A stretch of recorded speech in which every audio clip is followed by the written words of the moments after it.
घंटे तक ट्रक चलाने का एक्सपीरियंस है, यहाँ तक कि मैं रात को बिना झक्की लगाए ड्राइव कर सकता हूँ।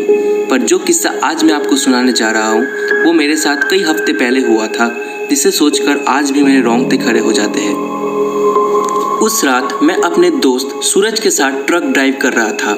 वो मुझे अक्सर रात को कंपनी देता था, जिससे मेरा रात का टाइम आराम से पास हो जाता था। सूरज काफ़ी एंटरटेनर और खुश मिजाज लड़का था। उसने मुझे ड्रिंक के लिए पूछा, लेकिन मैंने उसे ये कहकर मना कर दिया कि अभी मैं ड्राइव कर रहा हूँ, अभी पीना ठीक नहीं है। फिर उसने मुझे कॉफ़ी ऑफर किया। मुझे ये आइडिया सही लगा, तो हमने अगले स्टॉपेज पर कॉफ़ी पीने की सोची। तभी उसने मुझे बाहर देखने को कहा। मैंने देखा बाहर कई पुलिसों की गाड़ी ओवरटेक कर रही थी, शायद किसी क्रिमिनल की तलाश में या जेल से कोई भाग गया हो उसे पकड़ने। तभी मेरे दोस्त ने पेड़ के झाड़ियों के बीच गाड़ी रोकने को कहा। रीज़न पूछने पर उसने बताया कि उसको अपनी टंकी हल्का करना है, क्योंकि उसने इतना बियर पी लिया था कि उसका टंकी अब फुल हो चुका था। तो मैंने उसका बात मानते हुए साइड में झाड़ियों के बीच गाड़ी को रोका। सूरज झाड़ियों की तरफ जाने लगा। तभी मैंने स्ट्रेंज चीज़ नोटिस किया कि वो टंकी हल्का करने की वजह पेड़ों को गिन रहा था। मैंने जब उससे पूछा कि तू आखिर क्या करने की कोशिश कर रहा है, तो उसने बताया कि वो कौन से पेड़ के पास अपने टंकी हल्का करेगा ये सिलेक्ट नहीं कर पा रहा है, और मुझे घूरना बंद कर और मुझे अपना काम करने दे। उसकी ये बातें कुछ हजम नहीं हुई, तो मैं ट्रक के दूसरे साइड में चला गया। कुछ मिनट बीतने के बाद जब वो वापस नहीं आया तो मुझे चिंता होने लगा। मैंने आवाज़ भी लगाया, पर वहाँ से कोई जवाब नहीं आया।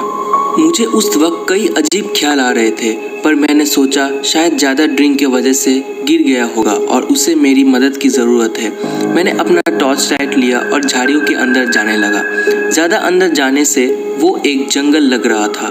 मैंने फिर अपने दोस्त को आवाज़ लगाई, पर कोई जवाब नहीं आया। तभी मैंने अपने लेफ्ट साइड से किसी को बोलते हुए सुना। मैं उस आवाज़ की तरफ जाने लगा। तभी मुझे पेड़ के नीचे कोई बैठा हुआ दिखाई दिया। जब मैं उसके करीब गया तो देखा उसके हाथों में एक बड़ा सा चाकू था। ये देखकर मैं वही जम सा गया। मैंने उसे अपने दोस्त के बारे में पूछा तो उसने कुछ नहीं बताया और चुपचाप अपनी मुंडी नीचे करते हुए बैठी रही और सिर्फ एक ही चीज़ बड़बड़ाने लगी, I need help, I need help. क्या आप ठीक है मैम? आपको किस चीज़ की ज़रूरत है? क्या मैं आपको हॉस्पिटल लेके चलूं, क्योंकि आप जख्मी दिख रही है। मुझे जो चाहिए वो मुझे मिल गया। मैं कुछ समझा नहीं। तभी वो उठ खड़ा हुआ। एकदम से उसने मेरे तरफ देखा। उसका बाल बिखरा हुआ था, आंखों की चारों ओर दाग पड़ गया था। उसका फेस पूरी तरह सूख चुका था, होठ कटा हुआ था और अजीब तरीके से हंस रहा था। तभी उसके चेहरे पर एक शैतान सा हंसी छा गया, जिससे मैं और डर गया। उसको खाने के लिए इंसान का खून चाहिए था। ये सुनने के बाद मैं वहाँ से भागने ही वाला था कि उसने मेरे ऊपर चाकू से झपटा। कैसे तैसे मैंने उसको धक्का दिया और वो पेड़ों से जा टकराया, लेकिन फिर भी वो मेरे तरफ दौड़ने लगी। मैं अपने ट्रक की तरफ भागने लगा, लेकिन तभी मैंने कुछ ऐसा देखा जिससे मुझे और हिलाकर रख दिया। मैंने अपने फ्रेंड को एक पेड़ के नीचे मरा हुआ पाया। उसके पेट से काफ़ी खून निकल रहा था। मेरे आंखों में आंसू आ गए। तभी वो राक्षस फिर से मेरी तरफ झपटी। हमारे बीच काफ़ी हाथापाई हुई। तुमने मेरे दोस्त को क्यों मारा? वो काफ़ी अच्छा लड़का था। हमने तुम्हारा क्या बिगाड़ा था? तभी उसने मेरे टंकी पर लात मारी और मैं कराते हुए नीचे गिर गया। मैंने अपने आप को संभाला और देखा कि वो मेरे दोस्त को किस करने लगी और साथ ही साथ चाकू से उसकी छाती को काटने लगी। मैं ये मंजर नहीं देख सकता था और तुरंत बाद उसने मेरे दोस्त के होठों को चबाने लगी।